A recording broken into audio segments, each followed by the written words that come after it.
आज world physiotherapy day है और पीजीआई में इसे लेकर एक सेमिनार भी किया जा रहा है। लेकिन हाल ही में कुछ ऐसी बीमारियां हैं जो फिजियो से देखी गई हैं, जिसमें घुटनों की बीमारियां सबसे अहम हैं। हमारे साथ डॉक्टर मोनिका छाबड़ा हैं जो इस घुटनों के दर्द को किस तरह सॉल्व कर रहे हैं और किस तरह की बीमारियां वो देख रहे हैं, किस एज ग्रुप में ज़्यादा देख रहे हैं, उनके ऊपर बात करेंगे। मैम, ये बताएं कि आज वर्ल्ड फिजियोथेरेपी डे है और इसका थीम जो है वो है हेल्दी एजिंग। तो आप हेल्दी एजिंग को किस तरह देखते हैं? Okay, sorry. So healthy ageing को मैं इस तरह देखती हूँ कि हम उम्र में बढ़ें, लेकिन एजिंग के साथ जो हम कहते हैं, अच्छा अब मेरी उम्र हो गई, मेरे घुटने काम नहीं करते, मेरी उम्र हो गई, अब मैं इतना चल नहीं सकती, वो चीज़ हम हटा दें।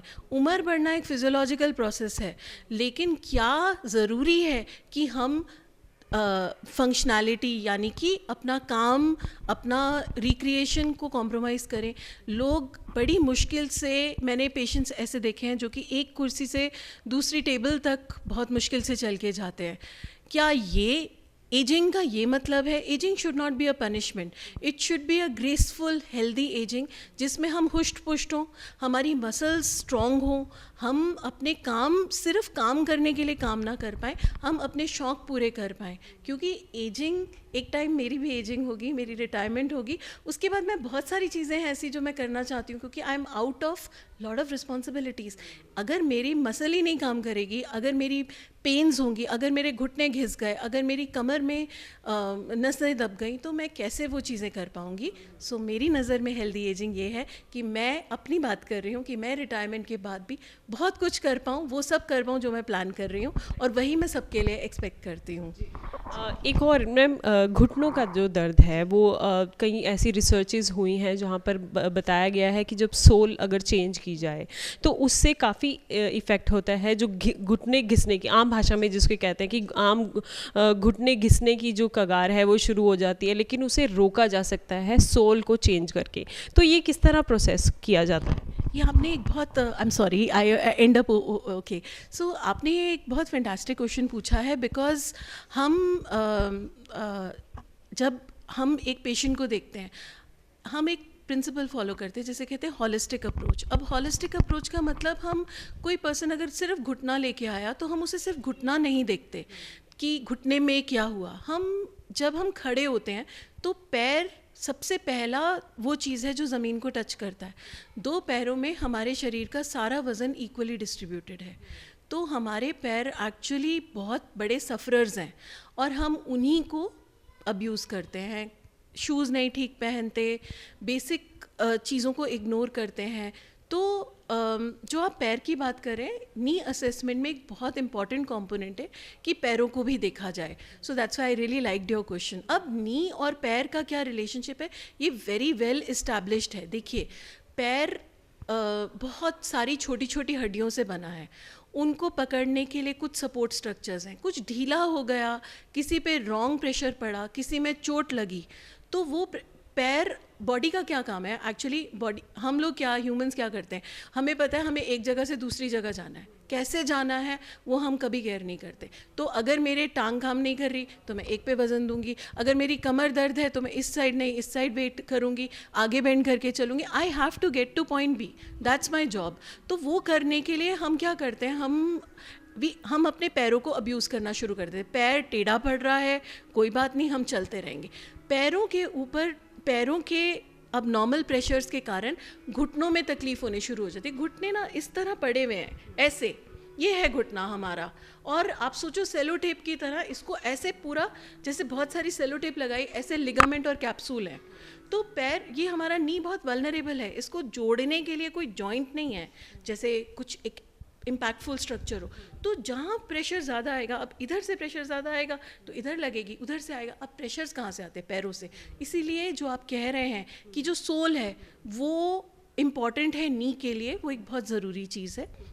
अब लोग हमारे पास नी प्रॉब्लम के साथ प्रेजेंट करते हैं, तो हमारा काम है, जैसे मैं एक फ़िज़ियोथेरेपिस्ट हूँ, मैं सुपरिटेंडेंट फ़िज़ियोथेरेपिस्ट हूँ पीजीआई में, मैं 20 साल से काम कर रही हूँ। तो हमारा ओपीडी में पेशेंट्स वॉक इन करते हैं, हम देखते हैं वो कैसे चलते हुए आ रहे हैं, क्या वो लचक कर चल रहे हैं, कैसे कहाँ पैर, क्योंकि हमारा काम होता है हम हमेशा जहाँ दर्द हो रही है उससे अवे चलने की कोशिश करते हैं, तो वो करते करते किस तरह चल रहे हैं वो हमारा काम होता है। वो आ रहे हैं हम ऑब्जर्व करें, फिर हम उनसे बात करते हैं, तो हम फुट इवैल्यूएशन भी करते हैं। ये तो क्लिनिकल इवैल्यूएशन हुई, लेकिन इसमें अब इसके क्विक पॉइंट्स क्या हैं?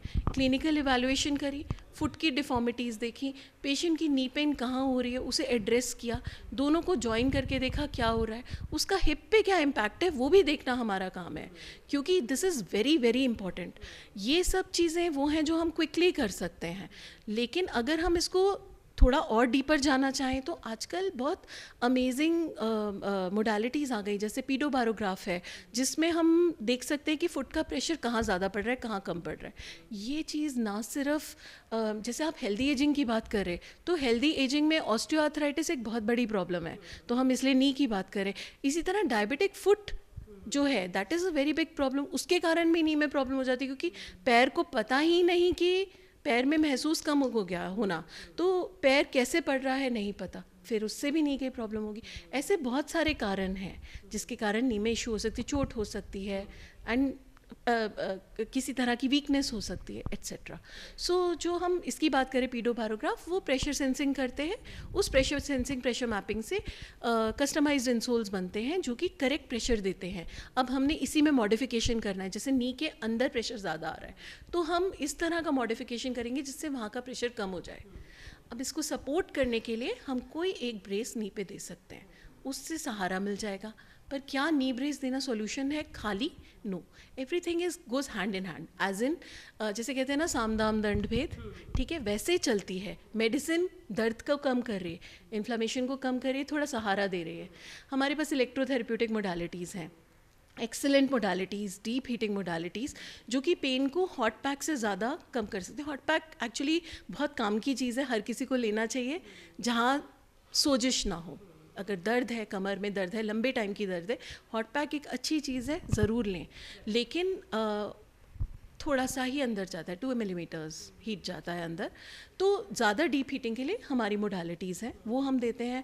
उससे थोड़ा सा environment of the knee gets better, pain gets reduced and all. साथ में we will give some stimulation to increase the muscle strength. We will give exercises जो कि टारगेटेड होंगी पैर के लिए, नी के लिए, जो कि सपोर्ट सिस्टम बनाएंगी, लंबे टर्म तक काम करेंगे, और साथ में ब्रेसिंग जो कि वहाँ तक एबल कर सके, आप चल सको। एक बार आपने चलना बंद कर दिया, आपके कार्डियो रेस्पिरेटरी तक अफेक्ट होगा।